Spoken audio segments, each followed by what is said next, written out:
Welcome to video number 5.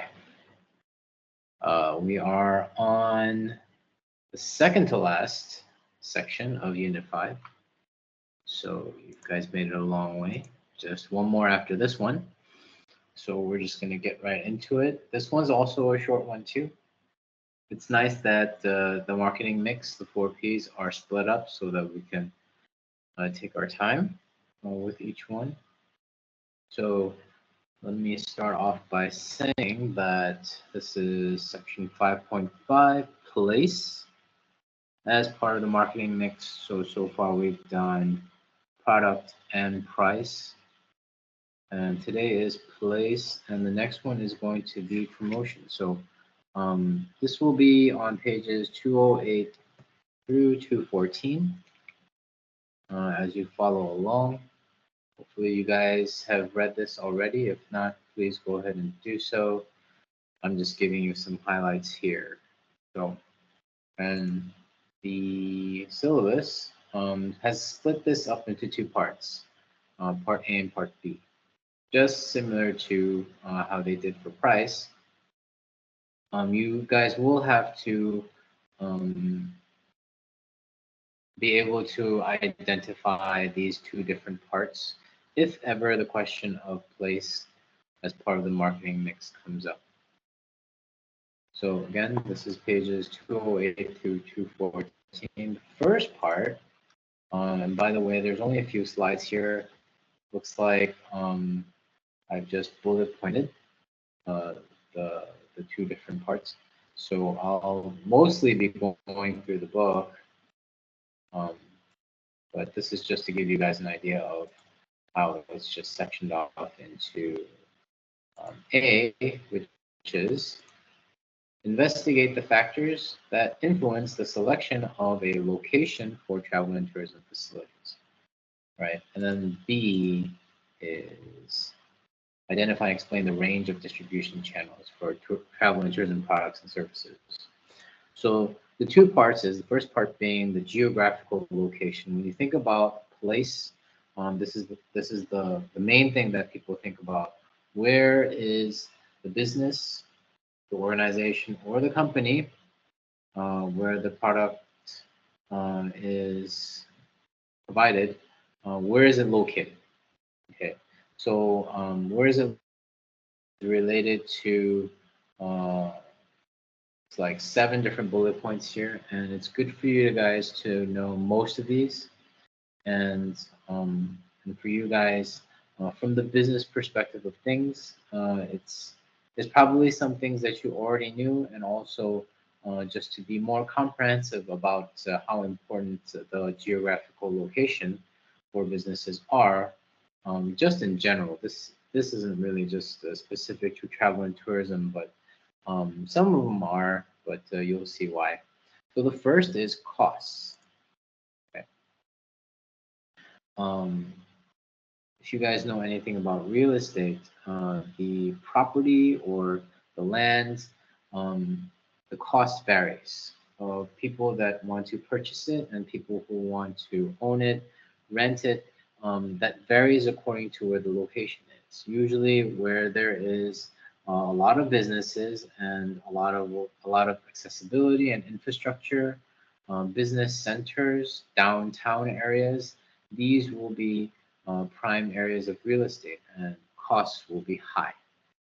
Okay, not that difficult to understand, but from the business's point of view, they really have to consider that these are places that are popular because there is a lot of traffic and there is a lot of infrastructure and accessibility within the destination or the area that makes it so that the business will automatically have a lot of exposure, especially if they're on a main road of some sort. Okay, so prime locations, they cost money. And um, you can just expect that these locations are pretty much filled up, and if any area or any land is vacant for a new business to come up, it will cost a lot. So it's going to be determined by the business how valuable or how much they want to invest in either owning that land or renting that land. Okay. The next bullet point is availability of suitable premises. Now, this is it's starting to sound similar, but um, cost is talking about location too, and so is the suitable premise. The cost is more focused on what the value, like the money that would have to go into it, either at one shot or on a monthly basis. Uh, the second bullet point is really talking about the actual area. Okay, so sorry if I confuse you while trying to explain the first part, but the availability of suitable premises is the actual area that the business is interested in being located. Okay, so central business districts are very popular for tourism businesses to really set up, and pretty much that's pretty much so that accessibility to these businesses are easier or not that difficult. It will be an interesting thing for businesses to really have to give maybe like a drop map location or do a step-by-step guide on how to get to their business if customers are wanting to get their product or service that they had paid for, or they might be interested in paying for. And that's another thing. If it is on just the main area where there's a lot of exposure and it's very easy to see, um, then sometimes you'll be getting customers that didn't even book or make any reservation, or didn't even know about your business and the products and services that you provide, and they'll just be interested just as a walk-in or as a drive-by. Okay, so location is quite important, and businesses really do their research to figure out what is the best place. Let's see, I want to make sure that I don't mention too far ahead. Okay, the next one is the character of the area. Um, the character of the area is more like what is the environment of the destination or the area of where that business will be. So the book really goes into things like political instability, high crime rates, and social deprivation. These are all negative things, and these describe what an area might be like, or they might have sections of areas within the area that have this kind of um, characteristic. And it's not good. It's not good for tourists, especially because they do not want to be feeling insecure, feeling vulnerable, or um, not safe, especially when they're on vacation. So they do want to consider that the character of the area, wherever that business is going to set up, is going to be a positive one. And travel and tourism providers consider standards of living and general living costs in the area. So it's more like if you talk about a city, um, we've been talking about the different kinds of destinations like the urban and the rural, the island and the coastal. When it comes to cities, it's not so clear cut. We would have a downtown area where most of the businesses are. And then as you start driving away from the center, uh, people will notice that the businesses are less, residential areas are more. And then the further you go out, then you start getting closer to the countryside. So there's a huge range of what the character of an area can look like.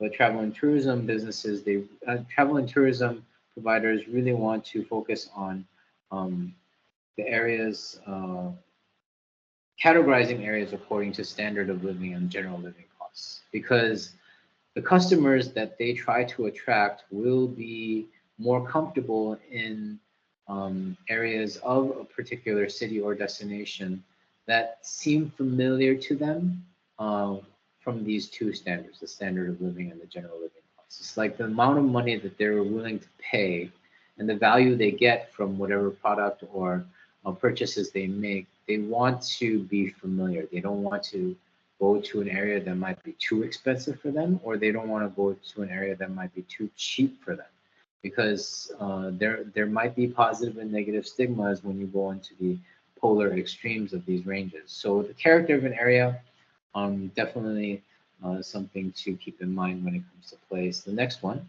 is local and transient population. Don't get confused by this, but this one is just really talking about accessibility. Accessibility, not in terms of transportation and how people can easily get around, which is a part of it, but the fact that the area of the business has both local people that are using that space and that area um, regularly, and also a something called a transient population. So travel and tourism providers want to make sure that businesses are located in a place where there is a good population of not only locals, but also people just passing through, which is what transient population means. That people passing through can include tourists, and they can also include people that are just traveling domestically through the city, people who don't necessarily live there. And both of these are important. Kind of explains a little bit later why. But just imagine that there is no local population and only a transient population. Kind of weird, because that means businesses are only catering to the tourists and people who are passing through, and there's really no one living there. So they don't have just everyday products, everyday services, um, city facilities. Some of the infrastructures might be a little bit weird because no one's really depending on some of the basic things that are necessary for just everyday living, maybe. And I don't know if there are places like that. Usually cities are both business and residential. But travel and tourism providers, they want to make it seem as familiar as possible when people have this idea of what a city should look like, right? So just to keep in mind, local and transient populations should be present when it comes to businesses for travel and tourism. So this case study 6 is just highlighting on something called poverty tourism. You guys can read through that. What I had mentioned before when it came to suitable premise, no, not suitable premise, the character of an area, yeah. We talked about, I mentioned what I highlighted here, some of the negative things, social deprivation, and poverty tourism in case study 6 is something that has been popular, and I don't know if it's continuing in popularity, but they highlight these 3 different areas, India, Brazil, and South Africa, on how they use these deprived areas as a tourism, what's the word, a type of tourism for people to go and see how the poor people are living, what their lifestyle is, what their surroundings are. This this pretty much sounds like exploitation, and I don't know from the poor people's perspective if they appreciate foreigners and tourists just coming in groups just to see what they, how lifestyle is. Um, but the takeaway is this, that these responsible tour operators and travel agents that actually guide them, because I don't think this is more like, okay, there's a group, you guys are in a group and you go on your own. Probably not. Especially in areas like this, you don't want to be without a guide. And these guides are just pretty much going to do up to whatever is allowed, trying not to, towards the end here it says, as an example, the groups are kept to a maximum of 5 people, so it doesn't look too intrusive.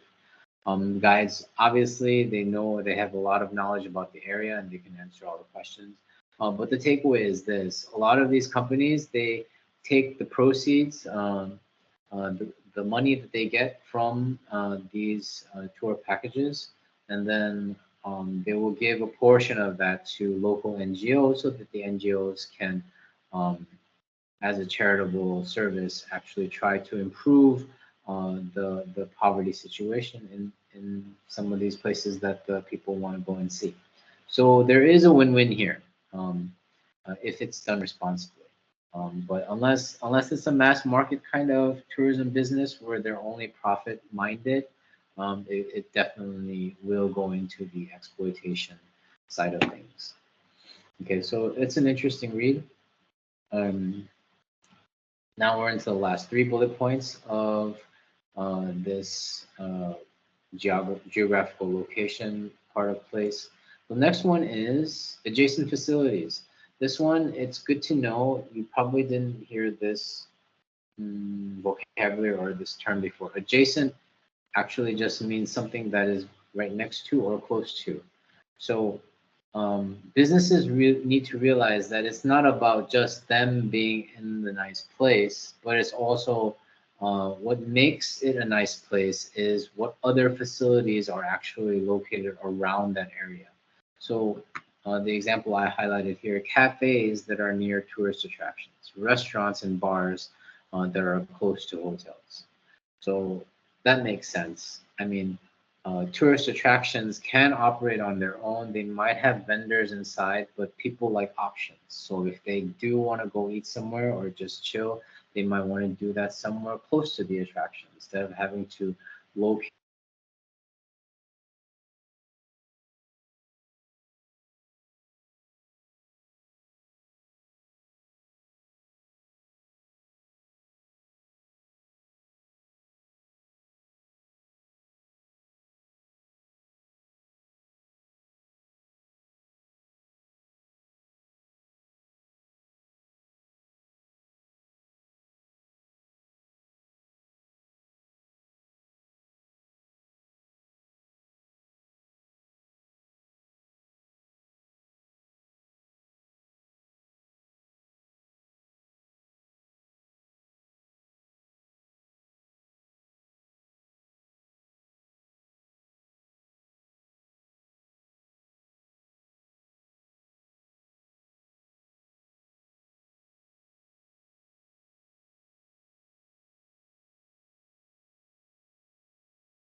Okay, it looks like we're back.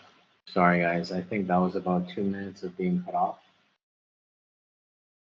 So I think I'll make a note that there's a gap in this video. Oh, tragedy. It's okay. I think usually around this time of night, which is like 11:45, that Unitel wants to disappoint me. I don't know if it happens for you guys. Somewhere between 11:30 and 12:30, they just cut off. It's like a reset that I feel like over there. these people. Okay. All right, so I'm back. I was in the middle of talking about adjacent facilities. And yeah, it only makes sense that things that are around businesses actually give more value to the business too, because it's convenient. The fact that there are cafes, convenience stores, currency exchange machine, not no, ATM machines, not currency, but maybe currency exchange shops, restaurants, bars, like all of the little things that people use or want to go to enjoy. It's nice to have those places close to where the attraction is and where the hotel is. Okay, because people don't want to travel too much in the destination unless they've rented a car and they have no problem, driving to places. But most of the time, I would say that these tourists are coming for the first time and you want things to be accessible. Okay, so that's what adjacent facilities means. Are there adjacent facilities close by to where the main tourist attraction or the hotel is? Okay. Another thing that's interesting, it says here, it is quite common to find a cluster of travel agents on High Street. As an example, just reminds me of Bang Bieng and Luang Prabang. There's in the downtown area, there are streets that are just full of businesses and travel agents, travel agencies are just like kind of lined up right around the same area of that main street um, or streets, and it's not uncommon. Um, Same for several tourist attractions to be located close together. Businesses like to just cozy up right next to each other, even though they are in competition. They just want to make sure that you see them also while you're considering to go and hear about business from another competitor. All right. Gas stations do this, restaurants do this, fast food chains do this, clothing stores do this. It's just very odd because you would think that they would want to be far apart from each other because you don't want to, mix customers. But maybe you just don't mind potentially stealing customers. Okay. I need to take more business to understand more specifically the reasoning behind all that. But there you go. That's what adjacent facilities is all about. Next is access to transport links. They're just talking about what is the transportation look like there, not only infrastructure, but are there good roads? Are there railway networks? Is there infrastructure and transportation, public transportation, all there possible to make the congestion of people in the area or destination to be less? Um, is it good enough for the carrying capacity? Sometimes carrying capacity depends on access and transport links. If you don't have good infrastructure and transportation, your carrying capacity should be less. Because if you say that you can hold, a certain amount of people, a large amount of people in a certain area, but you can't really get them there and back and forth to wherever they want to go safely and timely, that's not good. All right, so that's what access and transport links is all about. Availability of staff. Um, this is an interesting one for place, and this is the last one. Um, in terms of what we talked about with economic impacts of travel and tourism, um, it's like this: you have a new business that comes into town, and the question, or maybe the business already has set in mind, where are we going to get our workers from? Especially if it's a new business, if it's not a local business, if it's a new business set up by a foreign country or a foreign chain or an international chain, most likely they're going to bring in their own people, and their own people will have to, because it's the start of a business, you don't want to start training local people while you have just opened up, because that's just bad image. Because people who are just trained or being trained, they really don't know how to be the ambassadors of that business in a very professional way. They're going to be doing things on the job, making mistakes, and like the first, few batches of customers or season of customers is just going to be like this just doesn't feel good for customer service. Um, and it's kind of like that if you've ever gone to a store and you've seen a worker who seems to not be confident in what they're doing, and then they have a person next to them just watching over them to make sure that they're not making any major mistakes, and you're like, yeah, this guy's new or this girl is new. So if you spotted that, that means hopefully you are patient about it, but it requires patience because your level of customer service is not really that great and it'll take more time. So these companies um, will bring in workers so that they can at least do the opening of the business well and at the same time try to train new staff from the local area as a possibility. Some businesses, they just get everybody in, all the workers from another country. And that's a problem. That's a leakage problem. Okay. We talked about leakage before in Unit 1. But for a leakage, it's a leakage because the money is not circulating within the local community. Local people earning money and then spending it on local things and just improving living standards. That doesn't happen if businesses bring people in. Um, Multiplier effect doesn't happen. What happens is a export leakage. The migrants or the workers that are coming from another country are going to be saving up that money to send back home, and they're probably not going to use it so much in the local community other than just food and just basic, living necessities. Okay. So revenue is lost if that's the case.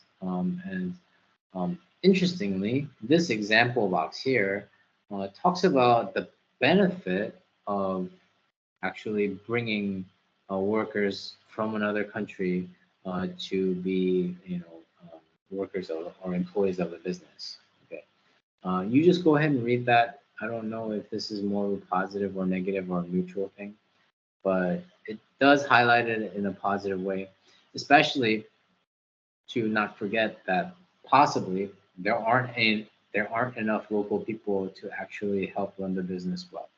And if the business is a small business, then you know it's up to the manager or the owner to figure out, is it worth it to take time and money to train, or is it just better? Is it more cost effective to bring someone in? Okay, because if there aren't that many local people, then you're not really hurting, the local community that much. But those smaller things is not really something to think about that, overthink about. So you can just read this example here. All right. So I'll try not to do the part B too long. Identify and explain the range of distribution channels. Distribution channels. We went over this in Unit 1 and Unit 4, I believe. Okay, because you'll start to see these words again: provider, wholesaler, retailer, customer. Right? So there are several ways that a customer can get their product. Maybe you're just thinking, what does this have to do with place? Okay, um, this has to do with place because they really consider place also to be where the customers are getting their products and services from, right? Because they are going to the destination to experience the product and service, but the purchase is not made there most of the time. The purchase is made elsewhere. Elsewhere meaning all of this, the chain of distribution. So we're going to start with the most common channels. There are one, two, three, four, five. Five common channels of the chain of distribution. Now, this chart is a little bit easier than the one from Unit 1 to understand because it looks like there are four pathways. But the internet makes it more interesting because it creates more pathways for the customer to get their products and services. But this is just the basic chart. The provider can go straight to the customer, or the customer can go straight to the provider. The customer can use the internet to get the product and service from the provider. The customer can use an agent, a travel agent, also known as a retailer, to get their things. and the customer can get it from the travel agent that got bundled up by the tour operator that all originate from the provider. Okay, so you guys kind of know this already, but just read through it. So it's kind of a different take on understanding these things. So direct selling is nice because people can go directly to the provider. The only downside of this is um, the provider would have to be responsible for doing the marketing and promotion. Usually they're more focused on making their products and services to be really great. But if they have to actually invest money in marketing and promotion, it's a bit of a challenge because they are acting as their own retailer. Um, Most of the time, we don't see providers doing this unless they're new. They're new in the market and they're just wanting to see how things will go for their innovation or whatever it is that they're trying to put out on the market. Maybe similar to what other competitors have, right? So direct selling still out there. Customers going directly to the provider.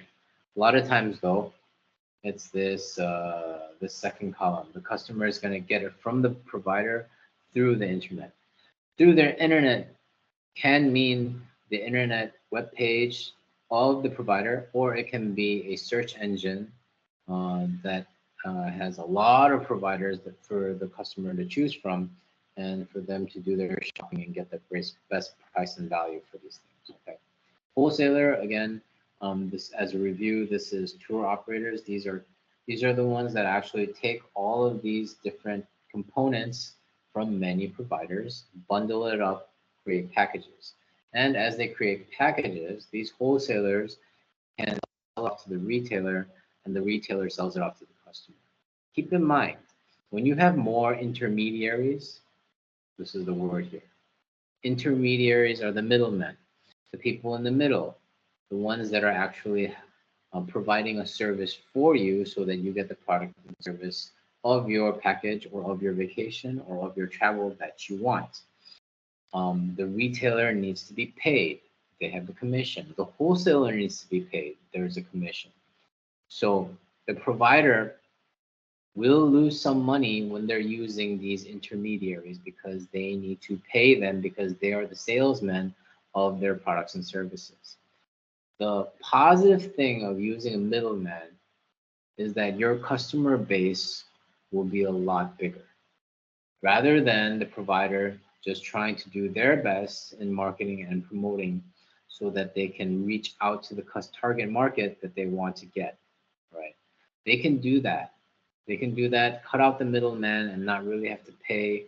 They can do their pricings however they want to. But it just gets interesting when a middleman comes in because there's a lot of sacrifice. They have to make their products cheaper. They are selling it wholesale. But the payoff is you will have a lot of customers because the marketing and promotion is mostly now done by the intermediary, the agent, the tour operator, the wholesaler, or the retailer. Okay. Yeah, that's what that paragraph is about. Retailers, yeah, again, they're just travel agents. They receive a commission. Um, they also note that some principals meaning the providers, where the products and services are originally coming from. Some principals in the travel and tourism industry own their own travel agency operations. Okay, that's great, right? That also cuts out the middleman because the travel agency is part of the provider. Problem there is that that travel agency will not have a range of products because it's just going to be focused on the products and services of that provider or principal or the ones that are associated closely business-wise with that principal or provider. Okay. Hope you understood that, but there's a lot of ups and downs, like positives and negatives about all of these things. There's no perfect chain of distribution. It's really up to how the businesses want to sell their products and services. And there are various ways. We're just going through them. The internet, which is like one of the main things now, because the ease of use is there. People want to be able to do their shopping from their screens at home or on their phone. A lot more information is on there sometimes for people to just kind of browse through and just kind of do their shopping. 24-hour access, customer service online, all that good stuff goes to the internet. And the internet offers a lot of discounted prices. People thought, including myself, that the internet would pretty much make the travel agent obsolete because the travel agent isn't the one bundling things. The bundling process we still think is pretty important to make different ranges of options of packages for customers. But the pandemic has taught me something.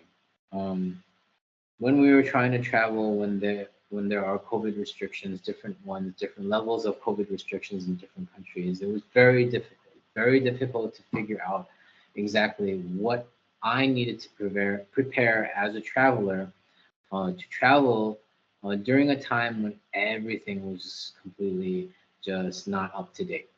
Like my main concern was, is my luggage going to transfer from one airline to another airline? Another thing was like, what kind of um, checklist do I need to make sure that I have before I even start traveling? Even leaving Laos was an issue because I needed to have the right documents, or the airport was not going to allow me to fly on a ticket that I actually purchased, where the airline didn't sometimes really don't care that you have all the checklists of things that you prepared for before you fly out. Okay.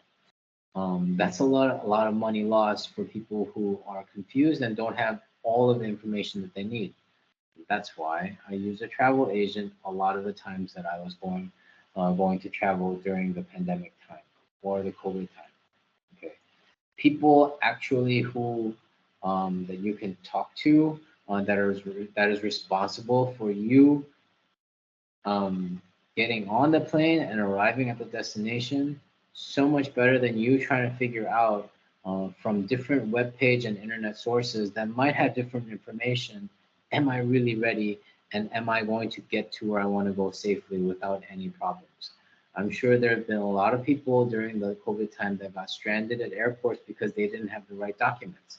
A lot of people who purchased tickets who couldn't even leave where they want leave their hometown or leave their home airport because they didn't have everything that they needed to prepare. Okay, so travel agents, they're going to stick around for a while because we have all learned that sometimes they're the ones who are going to give us some security and peace of mind that we have everything that we need before we go on our trips. Okay. Global distribution systems, we talked about this, GDS and CRS before. This is just pretty much a huge database, um, and there are different companies called Galileo and WorldSpan. I'm sure there are several others out there. This is a company where they have a database full of information on airline tickets, accommodation, room availabilities, tickets like transportation tickets of all different kinds, maybe even attraction tickets. All of this so that it's easier not only for customers to possibly be able to benefit from one of their search engines that they are connected to business wise, but also for businesses to use their system so that they can get the most up to date pricing information that they can use to sell their products that they purchase through the GDS or CRS from the principal to the customer. Because at that point, you see that the lowest price is right before you because of the GDS or CRS, and they can figure out what is the profit that they want to make in terms of um, how much they want to make per unit or per PAX, PAX. I forgot what that stood for, but that's for airlines. Yeah, how much money, how much profit can they make? Okay, and also this shows you what the baseline prices are so that you can see what your competitors are also access to in terms of prices. Okay. This example box here is just a little big bullet point list of what the GDS can access. Very impressive, and there are some. I guess there are some GDSs that have more than others, but I would imagine that's split up into the different areas of the world. I don't know how it's kind of segmented, if it is segmented at all, but this is not comprehensive, right? Operating in 160 countries. There are more countries than that. 67,000 travel agencies. I'm sure there are more. 350 airlines, much more than that. So, but still, it still gives us an idea of what kind of information, up-to-date information they have access to, so that they can actually provide the best prices for tour operators, travel agents, and other businesses that might be interested in knowing what these prices are. As far as I know, this information is not free. There's a subscription to it. If you're a business, obviously, GDS and CRS is going to be uh, quite valuable, if not mandatory, for you to have. And there's going to be a baseline subscription fee, probably like standard service and premium service and things like that. Right. So yeah, we just went over the distribution channels. You want to get a good idea on how to not only identify them, but how to explain them in various ways that they're connected to each other. Make sure you know most of these bullet points about the geographical location bullet points, so that you can accurately and also comprehensively be able to explain and write a lot when it comes to place as part of the marketing mix. Sorry that this video took much longer than I thought. I think the time that I got dropped was probably around 3 to 4 minutes, maybe no more than five. Yeah, I apologize for that, and I'll make a note. But anyway, the next video is going to be the last one for Unit 5. Hooray! 5.6, promotion as part of the marketing mix. A little bit longer than our previous ones, but at least this closes up for Unit 5. Okay, thank you guys.